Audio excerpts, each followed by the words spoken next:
Hey there YouTube, welcome back for episode 3 of Kerbal Space Program, and as you can see, well, we're re-entering atmosphere already with the Ares A4 or 4A, I can't remember which it's called now, but this is the second part of part 2, so episode 3 basically, and as you can see we're sending Jebediah back. Now also do be aware, this is also sped up this video. Sorry, so unprepared, just got back from school with this. And knowing that, I've just found out the length for this video, so this is going to be a long time of talking. So if I pause or just start talking like rubbish, don't. Just excuse it please, because literally at this point I'm just trying to hold along. So, we're now re-entering atmosphere. I am just seeing what I can do with it, because obviously very early on. What I'm trying to do here is I'm just messing around with some other features like manoeuvres and all that sort of pizzazz and stuff. So what we're trying to do is I can't remember now what I was actually going to do, because the recording itself was actually 2 weeks ago I actually took it, and I'm only just getting around to it now to actually edit the damn thing. So I actually forgot what actually I was doing. I just decided to go for a flight and see what I could get up to. So yeah. So what's going on right now is just messing around with the map and what have you, and seeing what I can do, and also seeing how the orbital line works. I mean, I already know how basic works, but then I realised we're out of fuel and also we're going terminal velocity at the moment. So yeah, that means we aren't going to space anytime soon. But I've actually recently found out something. It turns out with I would actually pause this clip and then actually edit the clip I'm on about in, but problem is though I don't have Z clip, and not only that, I would like to get this thing on. So yeah. So basically in the main menu, wait, what was it going to say again? I've forgotten. Oh, that's it. In the main menu where you go to start and then you go to scenarios, you actually have this aircraft fitted to we actually have this aircraft docked to a space station. Now, my actual thing is, I think this aircraft has potential to get into space, but not to make an orbital line. It has enough fuel as such. So I think what it has to do is has to dock to a space station to refuel. That's the reason why it has a Mark 1 inline docking port on it. And I actually only just recently found out it does. So yeah. So right now I'm just burning off speed right now, just rolling around, what have you, just fiddling with the controls, see what they're like. So yeah, if I pause and what have you, then don't worry about it. And right here you can see we're stuck in a goddamn death spin again, as I call it. We should just call this a Kraken spin or something. There you go. I'll give you the Kraken spin, guys. Somehow I'm not pulling any G's in the cockpit or anything. But it would appear Jebediah is having fun. Well, I'm surprised. Well, it was a good thing we're high up at the moment, because obviously air grab and whatnot would have ripped our wings off by now. But now we're coming down to the thicker part of the atmosphere, and we have no fuel left, so we just have to glide now. But I was hoping we can get back to the Kerbal Space Center, but obviously no experience landing, what have you, and all like that, because I'm still a newbie at this point. But I just realised I had no fuel and I'm extremely far away, and not only that, I probably won't be able to glide there because I'm nowhere near high enough at this point in time.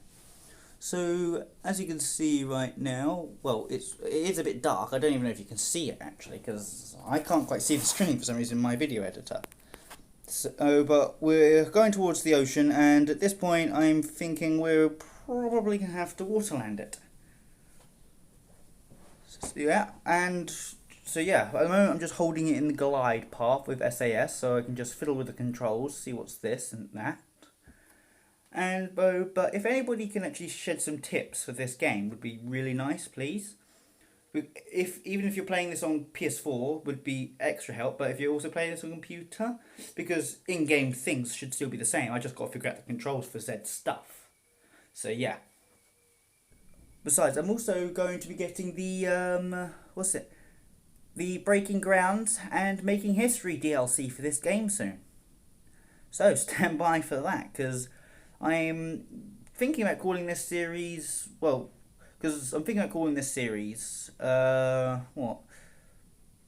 Kerbin Aerospace, maybe, or something like that? Because I was thinking go by planet. So basically, let's say we work around Kerbin for a bit, we do some things on Kerbin, like airplane testing, stuff like that, making space stations around it, and then we'll go to the Mun. So basically, we'll make a Mun series. But I just realised that might conflict because I've just been to the Mun. Well, I think two more video like recordings after this. Maybe I can't remember, guys. I'm sorry.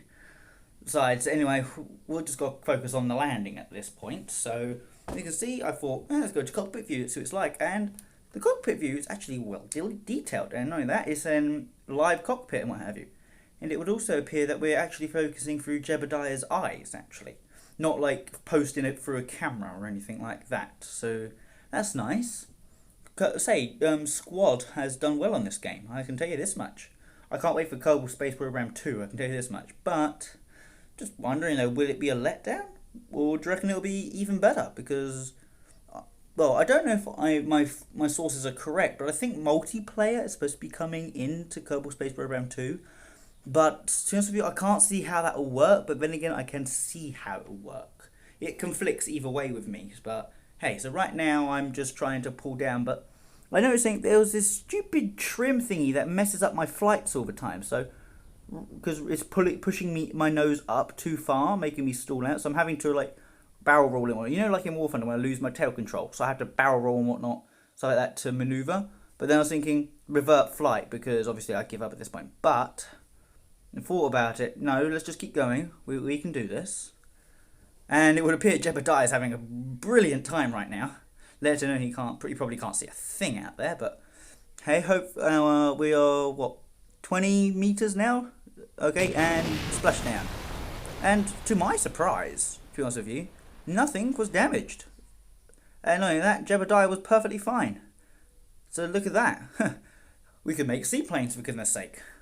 And also, can somebody quickly let me know, because obviously I'm too busy to like research these things, if anybody's kind enough to know. Because I noticed you can go underwater in this game as well, but obviously buoyancy is obviously a thing, because I haven't actually done anything to this aircraft. I just like found it, put it out in the airfield and go. I haven't done no changes to this aircraft, nothing. So I don't know if you actually add buoyancy onto stuff, but through my recent experiences, because okay, let's just skip forward like 3 or 4 weeks from this video, obviously. But yeah, we're gonna keep you here. And I just recently found out that everything is buoyant, because recently I accidentally crashed a giant SSTO it overshot the runway. Let's put it this way. But hey, Jebediah is perfectly fine. Right then, just got a bit. So then I think what I originally thought was to what was my thought? I said I originally had the idea to go build a boat and go rescue him, but then I thought, how the hell am I going to get the boat over there? And all that other stuff. But then I thought, hang on a minute, I've still got the thing to go to the Mun and what have you. So I thought, we'll just recover him later on. We will. But anyway, let's get some good looking screenshots. I mean, yeah. I mean, look, if I could place the flag right now, I just would. But obviously we can't. And I also just found out we can also turn their lights on in their suits, which is even cool. And just having a look around on everything else at the moment. Also having a look around here and there. Says it looks like Jebediah's having a good salute. So it would seem he's all happy and well and what have you. And yeah, well, looks like there's an island over there, so we could possibly swim there, but I wouldn't really chance it, to be honest with you, because obviously ocean currents, people respect the oceans, don't go swimming without life jackets. You know, I mean, hey, Jebediah may have a spacesuit on which can have its own oxygen tanks, but hey, only Jebediah can last so long underwater. Am I right? Besides, I just wonder though, like, don't astronauts have like weighted boots or something like that? Because I believe they did have them for when they was on the moon, because obviously, like, the moon had no gravity. Because like when like Neil Armstrong and was it Neil Armstrong and Buzz Aldrin? I think it was. Wait, I think I just said the same names. I'm sorry. Buzz Aldrin and Neil Armstrong. There we go. I've also forgotten the third person. Sorry, but anyway, yeah, because they had weighted boots, I think, didn't they? I can't remember. But anyway, I'm just thinking like swim maybe there, but the swimming thing, as you can see, is well a bit finicky here and there. But hey, so that's just me deciding. Now don't bother. Try get back on the plane and what have you, because then I thought we there English. Sorry. If we recover the airplane, then we'll also recover Jebediah at the same time. So yeah, just having a good standing position. Have a good look at the like bits right here and there. Also, like right here, I think the reason why I'm not holding still at that weird camera position. I think I was trying to get a screenshot. I can't remember now.